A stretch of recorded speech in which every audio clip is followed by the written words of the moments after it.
financial or personal reasons you don't get chance to go abroad and learn, it does not mean that you are missing out or falling behind. The world today is much more balanced and competitive. With the resources and collaborations now available, you can achieve excellence from anywhere. Looking ahead, what skills or mindset will be most valuable for engineers in the next decade? Next decade or time is maybe not about writing the code, but it's about designing the systems or techniques which can shape the people life, and responsibility and the creativity become very important skill set in coming years. What I And personally think, that I feel that this is a wonderful time for engineers to step into the world of generative AI. Uh, I believe that this will reduce the cost of software development so much that even the small business owner will be able to afford their own customized solutions. I have recently attended Thapar Summer School 2025. What are your thoughts on this program, and what would be your message to the students for joining this program in future? Yeah, so what I like to add, that this is one of the best summer school I have seen grown from last so many years. So हर रिश्ते का हो नाम कोई ज़रूरी तो नहीं, हर रिश्ते का हो नाम कोई ज़रूरी तो नहीं, हर फूल का हो बाग कोई ज़रूरी तो नहीं, जमाने ने मुझ पर लगाए इल्ज़ाम बहुत, पर हर इल्ज़ाम के लिए हो गुनाह कोई ज़रूरी तो नहीं. Warm welcome to everyone to our podcast session. Myself, Prince Singla, student of Master of Computer Application at Thapar Institute of Engineering and Technology. In today's podcast, our guest is Dr. Parteek Bhatia. He has worn many hats: professor, author, researcher, YouTube educator, and poet. He began his career in India and served as a professor at Thapar University, where he inspired and mentored countless students, and now continues his academic journey at Washington State University in the USA. Over the years, Dr. Parteek Bhatia has written several influential books on database management system and as well as machine learning and data mining, including his latest release, Machine Learning with Python Beyond the Classroom. He has reached millions of learners worldwide through YouTube, MOOCs, and his publications. What makes him truly unique is the creativity he brings to his work, from writing to the from writing poems to producing songs, seamlessly blending art with the technology. Today, we will exploring his journey, his passions, his research, and his advice for students entering computer science in the era of generative AI. So, very warm welcome, sir, to our podcast. Thank you, Prince, for giving me this opportunity to interact at this platform. Thank Yes, sir. So let's begin, sir, with the first question. Can you share a bit about your academic journey from India to US? I understand you were a professor at CSCD at Thapar University. Could you take us back to your early years in India? How did your career begin? And who were the mentors that shaped those first chapters of your life? Yeah, thank you, Prince, for once again for giving me this opportunity to discuss this in the podcast. So my journey in academia really began in 1998 at DAV College, Amritsar. At that time, we were setting up new undergrad programs like Bachelor of Computer Applications and BSc IT at DAV College, and I started teaching database management system. So very early on, I noticed that the textbook available during that time were too complex for the students, and that gave me my first big dream to write a simple, more student-friendly book on DBMS. So I started working on that book just after joining, and it took me 5 6 years to came up with my first book, and it published in 2004 with title Simplified Approach to DBMS. So that was a special milestone in my career because it showed me that how writing could uh, extend your reach beyond the classroom and touch a lot many readers. So at my tenure at DAV College Amritsar, I was blessed that I got opportunity to get mentored by wonderful mentors. Our principal, ML Airy, was very visionary, well ahead of his time, and my head of department during that time, Professor O.P. Bhardwaj, gave me incredible encouragement, and that shaped my values as an educator, and gave me the confidence to take big step in my career. And that helped me to move to Thapar Institute of Engineering and Technology in 2004. So I joined Thapar in 2004 December. Uh, I spent almost 2 decades teaching computer science at CSCT department, and those years were truly formative for me. I completed my PhD in machine translation in 2012. And alongside my teaching, I had privilege to mentoring countless students, many of whom are now excelling at leading companies and universities around the world. Watching them grow into confident professionals has been one of most fulfilling part of this journey.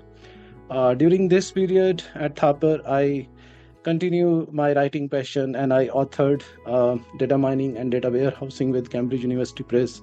After that, I started my work on machine learning book. And in parallel, I also started creating YouTube sessions, Udemy courses.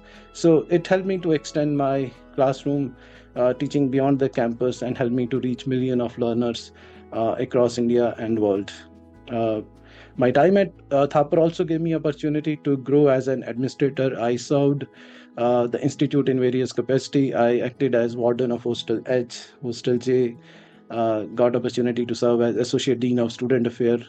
So altogether, it was the most fulfilling period of my life, building, teaching, research, and writing, and exploring leadership opportunities.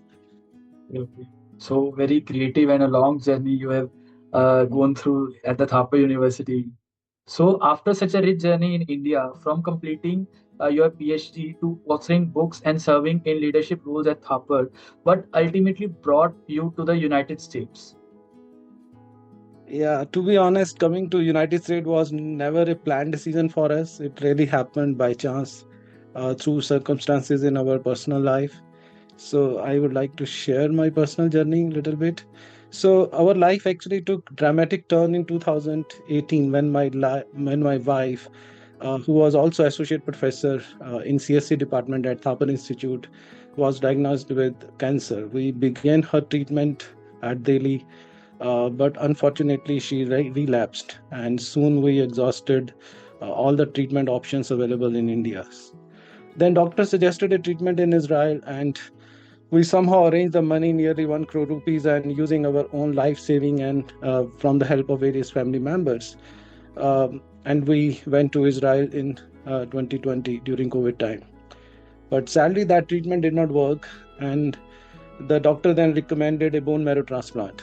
So the donor had to be our son Rahat, but see, he has only 60% match. So it was not possible in India to go with bone marrow transplant if the match is not 100% with the patient. So the treatment in Israel would cost nearly 2 crores rupees during that time, which was completely beyond our means during that time because we already exhausted our saving in previous treatment. So at that time, we turned to crowdfunding, and I shared our situation on Facebook. And what happened next was truly overwhelming. Our students, colleagues, alumni, non-teaching staff of Thapar stepped up like a family. The students and colleagues of DAV College Amritsar also came forward. So they took the responsibility on their shoulders. Students spread the word, colleagues donated their 2 days salaries, contribution started coming from all over the world. And within 3 days, we were able to raise the required amount. With God grace, the transplant work, my wife recovered. So for us, Thapar will always be like a temple. The support of its students, faculty, staff, administration quite literally gave us life again. Whatever we are today is only because of their blessings, love, and prayer. We always owe everything to them. The truth is that even we cannot never give back what the student and colleagues of this great institute did for us. They stood by us not just as a professional but as a family, giving their time, their resources, their prayers. So their kindness and humanity carried us through this most difficult chapter of our life. After her recovery, her immunity was very compromised. So we began exploring opportunities abroad in 2012. In 2022, actually, she joined Eastern Washington University in Spokane here in US as an associate professor. So I also started exploring academic opportunity nearby, which eventually brought me to Washington State University. So rally over coming to US was not a planned career move. It was life way of doing the things, and with incredible support of Thapar community, we able to come through these challenging time. So it's all due to Thapar students, colleagues, friends who help us during those tough time. Yeah. Okay, sir. Sir, I really pray for your uh, good health and a great future ahead.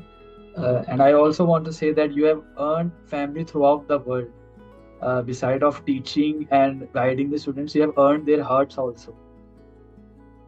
Thank you. But Yes, yeah, sir. I'm just doing my duty. Yes, sir. So, moving to the next question. Now that you have taught in both India and USA at Washington State University, what difference stand out to you between the two education system in teaching style, student expectations, or the overall academic environment based on your experience?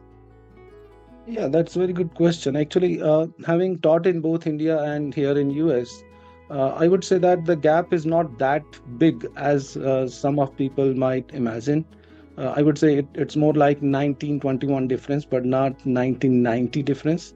In fact, the internet has really played a significant role in bringing the sense of universality to the education. Today, the student sitting in Patiala can access the same resources, research paper, coding platform as the students in Washington. So that's created a lot of convergence in the way content is delivered and consumed. But that said, there are still some structural differences. In India, the evaluation system is more structured, formal. We evaluate students on mid-semester exam, end-semester exams, some periodic formal quizzes. That is the backbone of assessment back in India.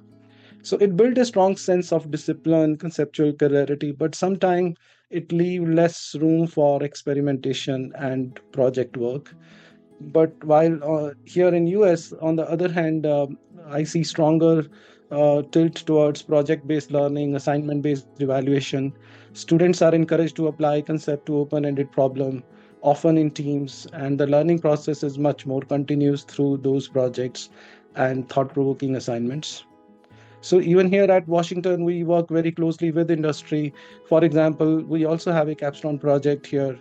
So I coordinate that project. So we currently have 100 students working on real life projects, and all the projects are from industry. So we have 35 industrial clients and research organizations who have given their problem statements, and our students are working on those problem statement as a part of their capstone project. That is a full 1 year academic activity.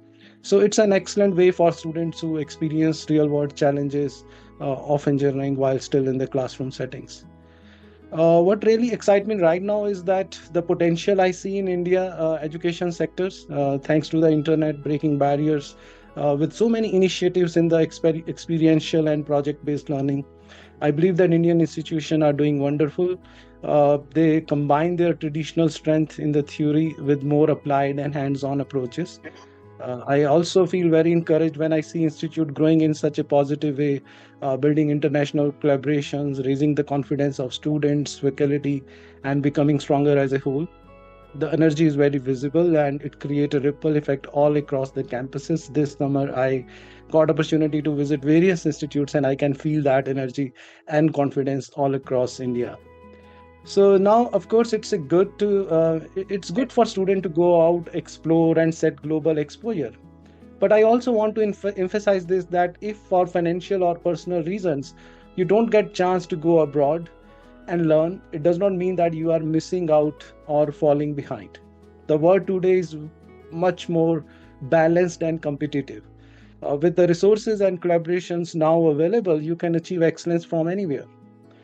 The beauty is that in this era, the opportunity is no longer confined to the geography. What matter most is your curiosity, effort, and the mindset to keep learning. So I think that is the major skill set that student must look, and you can excel anywhere in the world. Okay, so we can say that, sir, in coming years, India can surpass the US system, education system. Like we Yeah, are able to compete with them right now. yeah, it has a potential, and yeah, one can learn from each other experience and grow as a whole. Yes. Okay, sir. So my next question would be: you have reached millions of learners through YouTube and Udemy, and you were among the early professors to start your own YouTube channel. What was the journey like, and what inspired you to take teaching beyond the classroom onto global platforms like YouTube and Udemy? Yeah, it was very interesting journey. So when I joined Thapar, I started teaching DBMS, machine learning, and all those skills. Then maybe at the end of 2010, I feel that a country like India, where we have billion of people, I thought that it's the responsibility of all good teachers to go beyond their classroom when we have so many people to teach. So teaching should not stop at four walls. It should go beyond that and serve the society and community as a whole. And the online platform like YouTube make it possible that you can spread the knowledge more widely. So with that thought, I created my first video on DBMS. I still know it's about ER diagrams back in 2013, and started my own YouTube channel. So what began as a small experiment quickly grew into a community of learners. Later, during COVID time, with so many students were struggling to access the resources, so I recorded a complete database management course and put that as a full playlist over YouTube. I recorded a course on PLSQL, SQL. So I created a lot of online courses during that time. When I was at Tel Aviv University in Israel, I got the chance to learn a completely new technique called as explainable AI. So that experience inspired me to design a full course on Udemy on that subject. Even I did some workshop on explainable AI at Tel Aviv University. So it helped me to, when I recorded that course, it helped me to provide that cutting edge topic to the wider global audience. So as now I also keep on recording new contents on DevOps. Now I'm teaching software engineering, so I'm recording contents on DevOps, software testing tools, generative AI for everyone. So it's very exciting to see the impact of these efforts when you see that you can reach to multiple peoples. And yeah, reaching to multiple learner beyond classroom is always inspiring, and it motivates me to spend more time on these kind of activities. So, sir, as we are speaking, you're teaching beyond the classroom. Let's talk about your work as an author. Uh, what you did in the writing section. Like I was going through your LinkedIn profile, and I came to know that it's your hobby of writing poems and songs. So, can you tell us about little bit about your this hobby and passion? Yeah, so that's true that outside academia, I always I have a creative corner to write poems. Even during my college days, I enjoyed playing with words and wrote some poems. So over the time, as you grow through life throws you different challenges and emotions. So poetry become a way for me to express my feelings. Then that don't always find place in technical lecture session or research paper. So it give me a way to express, to connect human side of life. So writing has both personal joy and way to reach more people in another emotional language. So I always dream of that my poems may someday get some music and composition. And in recent year, I am very glad to say that we actually tuned some of my poems into songs. So seeing a poem evolve into complex piece of music with lyrics, melody, emotions. So it's a wonderful experience. And yeah, so that is a journey which is also very close to my heart. And I even authored a book which carry all my poems, and nowadays I like to record and share it with the audience. Yes.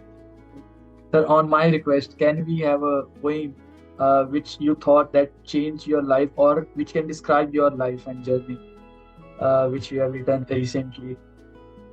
So I would not I would not say like that, but yeah, as you suggest, I can share few lines. Sure. Particularly for student community, I hope you can connect to that. Yes, sir. So हर रिश्ते का हो नाम कोई जरूरी तो नहीं, हर रिश्ते का हो नाम कोई जरूरी तो नहीं, हर फूल का हो बाग कोई जरूरी तो नहीं, जमाने ने मुझ पर लगाए इल्जाम बहुत, पर हर इल्जाम के लिए हो गुनाह कोई जरूरी तो नहीं। वाह। बेगाना होके भी बेगाना होके भी वो अपनों सा लगता है। बेगाना होके भी वो अपनों सा लगता है। उसके अपनों में हो जिक्र मेरा, जरूरी तो नहीं। मुद्दत बाद वो पुराने जख्मों को देखने आया। मुद्दत बाद वो पुराने जख्मों को देखने आया।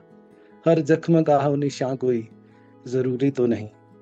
हर रिश्ते का हो नाम कोई, जरूरी तो नहीं। हर फूल का हो बाग कोई, जरूरी तो नहीं। Yeah. Uh, So wow, wow, sir, wow, wow. I can say that I am relating this your few lines. That's very beautiful, sir. I'm saying personally, I really felt while you were reciting these lines. Very yeah, impressive, sir. Very impressive writing. yeah. So I feel that most this kind of situation actually occur in most of our lives. So during that time, I expressed Yes, this emotion through these lines. Yeah. yes, sir. Thank you for reciting these lines, sir, for us. So moving Thank to you. the next question, sir. Could you tell us about your latest book, Machine Learning with Python, as I mentioned earlier? I understand it was even awarded to winners of the Thapar Summer School program in data science. What makes this book special for you? Uh, yes, Yeah, so my latest book is Machine Learning with Python, which is published with Cambridge University Press, and it's very special to me because most of the writing actually took place during the most challenging period of our life. So when we were in Israel, so most of the writing took place during that time. My wife was undergoing treatment during that time, so it gave me a way to spend my time in some constructive way, get some inspiration, and yeah, it was very close to my heart. So actually, once I completed my book in 2019 on data mining and data warehousing, I know that the next book would be on machine learning. So after publishing my book data mining with Cambridge University Press, I directly started working on that book, and it took me 5 years. So in 2024 we launched that in India, but and now this year it is launched all over the world. So my vision was to make machine learning very approachable without losing the depth. I uh, bring that contents in a simplified way, and every theoretical chapter is immediately followed by the implementation chapter. For example, if we were covering classifiers, the next chapter would be about implementations uh, with the classifiers on various data sets. So um, every implementation chapter is just like a lab manual which can be used as a resource for doing lab work. It's just like learning by doing approach, and all the data set source codes are available at GitHub, so student can directly use and apply that skill. Another feature that we bring to that book is having some multimedia kind of feeling. With every topic, also carry a QR code that you can that is available on the book. So one can scan that QR code, and it would bring the corresponding video lecture from me, where I would be explaining the same topic through videos. So it give you both flavor that you can read from the book, and also you can watch corresponding video sessions, particularly for demo or something. So student can seamlessly move from hands-on to deeper explorations. And for instructors and students, we have also provided all the PowerPoint presentations, lecture notes, teaching resources. So all these things are available at my website prateekbhatia.com, and it is not just a book for self-learner but also a complete teaching package for classroom. So I'm very excited that this book is getting very good response, and seeing that Dr. Rana actually so kind that they expressed that they wish to bring that book to give the book to the winners of Thapar summer program in data science. So I feel honored by that. So that moment actually captured exactly why I wrote that book. So it helped me to empower the students and give them the confidence and the path to move in the area of AI and data science. So yeah, it was a great feeling that when I saw that the students are getting these books. Yeah, thank you. yes, sir. I personally gone through your book, and I would suggest our viewers and students who are planning to start machine learning from basic to professional. I guess it would be the best option. That book describes all the things from the scratch to the pro level. So yes, a very great book, sir. I personally read that book, and use that QR codes also. And yeah, the lectures were very helpful for understanding what has written. Sometimes it happens that we sometimes it happens that we better understand when a teacher taught us, besides of reading the lines. So I think it is the better option, and I have seen that option in books. So yeah, it's very great book for the students. So my next question, could you give us an overview of your main research areas, and how do you ensure your research stays connected with real world problems and creates meaningful impact beyond academia? Yeah, so you see, my research is always driven by the idea of using AI machine learning for social good. So over the years, I'm fortunate that most of my projects aligned towards that goal. So one of our earlier collaborations was with IIT Bombay on one of projects that we did with Indian government. It was on building the Indian WordNet project. So we have a consortium of 11 institutes, and we were building the WordNet, and we were responsible for building Punjabi WordNet. So we built that WordNet for Punjabi maybe in 2010, and it was a remarkable experience, especially working with mentors like Professor Pushpak Bhattacharya from IIT Bombay. So he was mentor during that. And that was the first project that I did. And it helped me to understand how we can bring a concept to practical stages, and how we can build the system together in a consortium way of doing the thing. So a lot of learning happened during that time. And then we worked on another DST sponsored project, which was on generation of sign language from text and speech. So it was a DST sponsored project where we were first of its kind to build a text to sign language system in India. It was designed to support the deaf and hard of hearing people. So with the help of technology, we can input text and speech, and on real time basis, it is converting to sign language. So we built a system and app for that under this project. We also work very closely with farmers and work on few precision agriculture projects. We have a CSIR sponsored project on this. Later on, this gave me opportunity to work with Thapar and Tel Aviv University collaboration for precision agriculture, where we built some deep learning system for analysis of yield, and use various IoT techniques for precision agriculture. Still, we are exploring this area here at WSU. Another significant area where I worked is explainable AI for healthcare. Here, focus is not only on building accurate model, but also making these AI model predictions more transparent, interpretable for doctors and decision makers. So this is very critical in healthcare application, because explainability gives the doctor the confidence to adapt AI tools in real practice. So we are working, and one of my students recently submitted her thesis in this area. More recently, my work has shifted towards using AI in education. We are developing various tools here at WSU for responsible AI use in the classrooms, starting from agentic AI system to support the teachers. We are also building a virtual AI teaching assistants that help the students to answer their queries at 24 into 7 basis.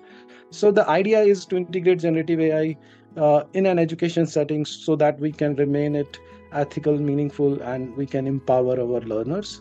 So for me, actually, maybe it's a language, technology, or inclusive, or agriculture, or healthcare.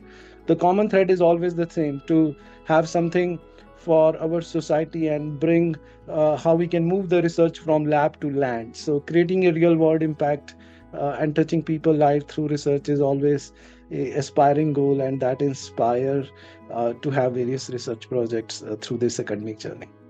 Okay, okay. Sir, moving to the next question. For students beginning their computer science journey today, in the age of generative AI, what advice would you give to them? Do you think generative AI changes how students should learn computer science, or just what they learn? Looking ahead, what skills or mindset will be most valuable for engineers in the next decade?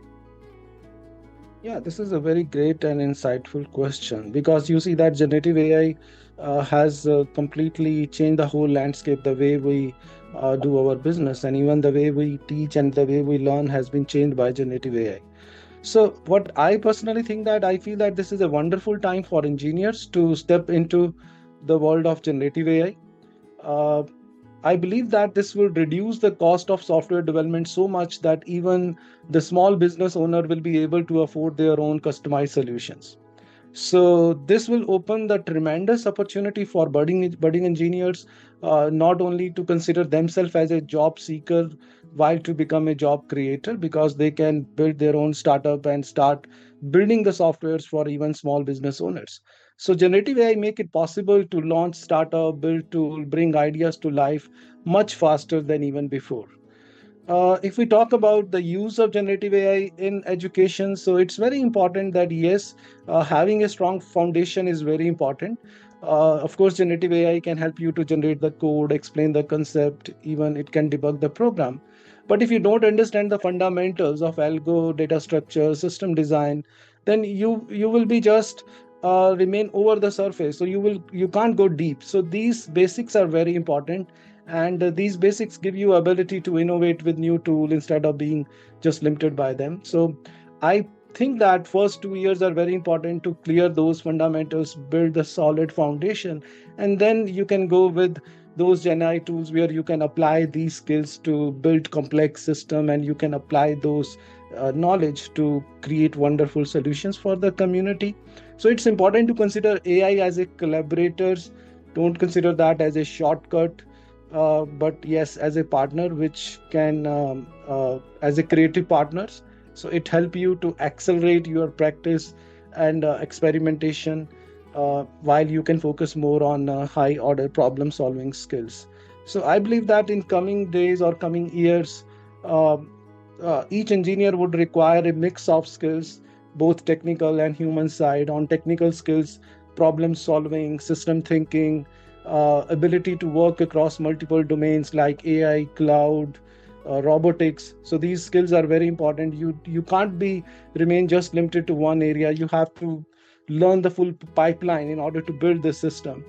And also the mindset is very important, because in coming days the tax is changing so fast, so every student need to be very adaptable, free from any limitation. That sometimes we just made our mind pre-mind that okay, I'm not going to do this, I'm not interested in that. So instead of that, it's very important to always keep open minded, adaptable, and having curiosity to learn new things is very important. And I think that the next decade or time is maybe not about writing the code, but it's about designing the systems or techniques which can shape the people life, and responsibility and the creativity become very important skill set in coming years.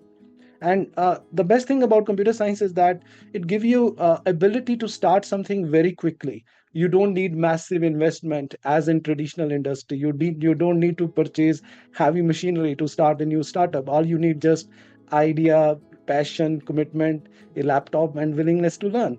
So with cloud platform, open source tool, generative AI, you can turn any idea into reality with very little cost. So this give a wonderful point or time where they can, instead of becoming job seeker, they can become a job provider. So think bigger, explore this new era where you can look for real world problem to solve, and maybe even build something at your own to serve your community. So generative AI, I think, is not just a technological shift, it is an opportunity to reimagine what's the possible. And a lot of possibilities are there, just we need open mind and to apply those skills to solve these problems. Thank you very much, sir, for sharing your such great thoughts and motivating the students for upcoming years to plan their future. So, my next question would be on you, sir. Looking back on your career so far, what are you most proud of? What legacy do you hope to leave as an academic, teacher, and writer? And finally, if you could leave our audience with one message about education and curiosity, what would it be?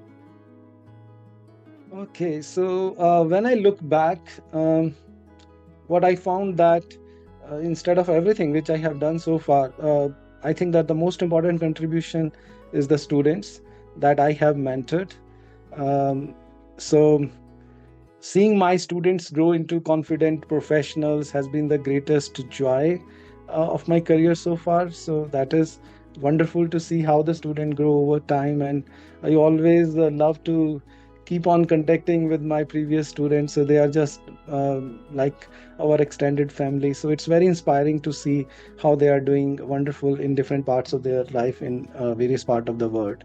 And I also feel blessed that I got opportunity to get mentored by wonderful people, maybe at DAV College Amritsar or at Thapar, at Tel Aviv University, and even here at WSU. So that is the wonderful thing, and I always feel blessed that I got opportunity to serve wonderful colleges and universities during that time.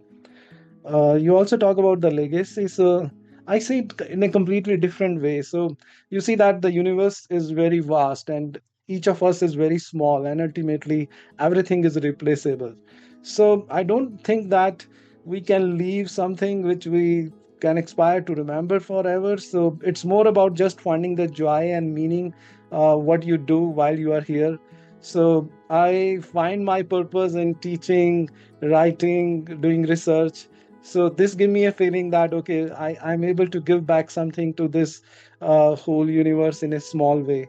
You see that this universe, this nature, this whole community already given us so much in abundance. So it is a small way of contributing and giving back. You also asked about the one message that I want to give. So Yes. I think that it's very important to stay positive, no matter what is the situation is. Life will test you, and your true character is revealed in tough times. So never lose hope. Keep working, keep moving forward, and always remember this too shall pass. I always like these four words: this too shall pass.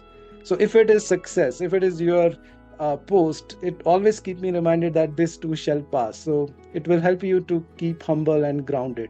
And even if it is a failure, always keep in mind that it too shall pass. This too shall pass. It means that never lose hope, and the time would change soon. So what I believe that the most important thing in life is about persistent, your resilience, and the value you carry throughout this journey. So never lose hope, stay positive, and always give your best. The result would be positive. Okay, thank you. Thank you for your thoughts, sir. One last question of the podcast. I want to ask you that I have recently attended Thapar Summer School 2025. What are your thoughts on this program, and what would be your message to the students for joining this program in future?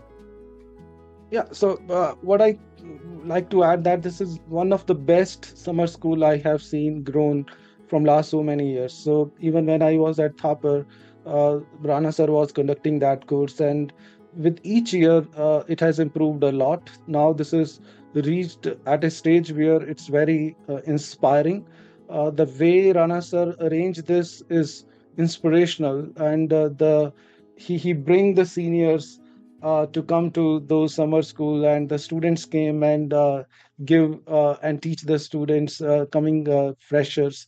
So it's very inspiring, and I'm 100% sure that this is one of the best way to engage with the machine learning data science project and learn more on that, and making your summer there nothing is better than that to making your summer more fruitful and engaging than to join summer school at Thapar. So wonderful arrangement to all the mentors and all the students. You are already doing a wonderful job, and I always like to come back and contribute in those summer schools maybe next year too. So yeah, this is a wonderful platform to learn and get inspired to work on machine learning. It also gives you a lot more connections. So it is more about creating teams, working on projects. So it's not only about that summer school is just a 2 month event. So they keep on working by having their own team structures, having their own WhatsApp group. So I saw that a lot of things are coming out of those professionals of summer school. They they they will go to various hackathon, bring a lot of prizes and laurels to their institutes. And it also a wonderful way to collaborate with students across multiple institutes. So not only the student from Thapar, even we have students from IIT, BITS, Pilani, students from various universities across India participating in that summer school. So it give you a good opportunity to see the people from other universities and other region and help you to collaborate at broader level. We have students from across disciplines. Some students are from mechanical, some students from computer. So when you have interdisciplinary student, and at one stage it gives you a lot of options to collaborate and build projects that are interdisciplinary. So there are a lot of opportunities that this summer school provide, and I'm very confident that in coming years too you will grow further. And Professor Prashant Rana is doing wonderful job. Sometimes I even surprise how he managed so many things, communicating with the students, managing all those teams. So it's very inspirational, and one can learn a lot of things from him as a instructor or as a mentor. So yeah, wonderful. Thank you very much, sir, for this session. You have uh, bring out very precious time from your schedule and plan this session after so long. And I would thank you for joining this program for educating students through various mentors throughout the world. And I would request you to sing one last line which you would like to say to our viewers, or we can you can sum up that in poetic lines if you would like to do that. Yeah, so thank you. Let's conclude that with the poetic lines. So पीछे मैंने अभी थोड़ी देर पहले ही कुछ लिखा, It तो starts. Punjabi च सुनावा। Sure, sir. And language. ਮਨੁੱਖਾ ਜਨਮ ਇਹ ਵੀ ਹੈ ਮੁੱਕ ਚੱਲਿਆ, ਪਰ ਨਾ ਪਤਾ ਚੱਲਿਆ ਕਿਸ ਲਈ ਸੀ ਕੱਲਿਆ। ਮਨੁੱਖਾ ਜਨਮ ਇਹ ਵੀ ਹੈ ਮੁੱਕ ਚੱਲਿਆ। ਤਰੱਕੀਆਂ ਵੱਡੀਆਂ ਪਾਉਣ ਲਈ ਜਿੰਦ ਸਾੜੀ, ਤਰੱਕੀਆਂ ਵੱਡੀਆਂ ਪਾਉਣ ਲਈ ਜਿੰਦ ਸਾੜੀ, ਗੱਡੀਆਂ ਲੰਮੀਆਂ ਲੈਣ ਲਈ ਨੀਂਦ ਵਾਰੀ। ਪਾਇਆ ਤੇ ਸਭ, ਪਰ ਹੁਣ ਸਿਹਤ ਨੇ ਜਵਾਬ ਹੈ ਦੇ ਛੱਡਿਆ। ਮਨੁੱਖਾ ਜਨਮ ਇਹ ਵੀ ਹੈ ਮੁੱਕ ਚੱਲਿਆ, ਪਰ ਨਾ ਪਤਾ ਚੱਲਿਆ ਕਿਸ ਲਈ ਸੀ ਕੱਲਿਆ। ਘਰ ਕੱਚਿਆਂ ਤੋਂ ਪੱਕੇ ਹੋ ਗਏ, ਘਰ ਕੱਚਿਆਂ ਤੋਂ ਪੱਕੇ ਹੋ ਗਏ, ਹੁਣ ਬੱਚਿਆਂ ਦੇ ਵੀ ਬੱਚੇ ਹੋ ਗਏ। ਪਰ ਦੁਕਾਨਾਂ ਪਲਾਟਾਂ ਸਿਵਾ ਮੈਂ ਨਾ ਕੁਛ ਖੱਟਿਆ। ਮਨੁੱਖਾ ਜਨਮ ਇਹ ਵੀ ਹੈ ਮੁੱਕ ਚੱਲਿਆ, ਪਰ ਨਾ ਪਤਾ ਚੱਲਿਆ ਕਿਸ ਲਈ ਸੀ ਕੱਲਿਆ। ਪੈਸੇ ਕਮਾਉਣ ਲਈ ਸੱਚ ਝੂਠ ਸਭ ਇੱਕ ਕੀਤਾ, ਪੈਸੇ ਕਮਾਉਣ ਲਈ ਸੱਚ ਝੂਠ ਸਭ ਇੱਕ ਕੀਤਾ। ਜਿਨ੍ਹਾਂ ਲਈ ਕੀਤਾ ਉਹਨਾਂ ਹੁਣ ਦੂਰ ਦਾ ਰੁੱਖ ਕੀਤਾ। ਕੰਧਾਂ ਤੱਕ ਕਰਾਂ ਗੁਜ਼ਾਰਾ, ਕੰਧਾਂ ਤੱਕ ਕਰਾਂ ਗੁਜ਼ਾਰਾ, ਹੁਣ ਮੈਂ ਕੱਲਿਆ। ਮਨੁੱਖਾ ਜਨਮ ਇਹ ਵੀ ਹੈ ਮੁੱਕ ਚੱਲਿਆ, ਪਰ ਨਾ ਪਤਾ ਚੱਲਿਆ ਕਿਸ ਲਈ ਸੀ ਕੱਲਿਆ। ਮਨੁੱਖਾ Very nice thought process that you bring it through your shairi, your passion of writing. And thank you very much, sir, for joining this podcast session. We would like to look in future for further sessions also. And thank you very much, sir. Thanks, Prince, for having me on this podcast. It's been a joy to share my journey. A special thanks to my students, colleagues, friends, and family members who made this journey possible and truly meaningful. Thank you, Prince, once again.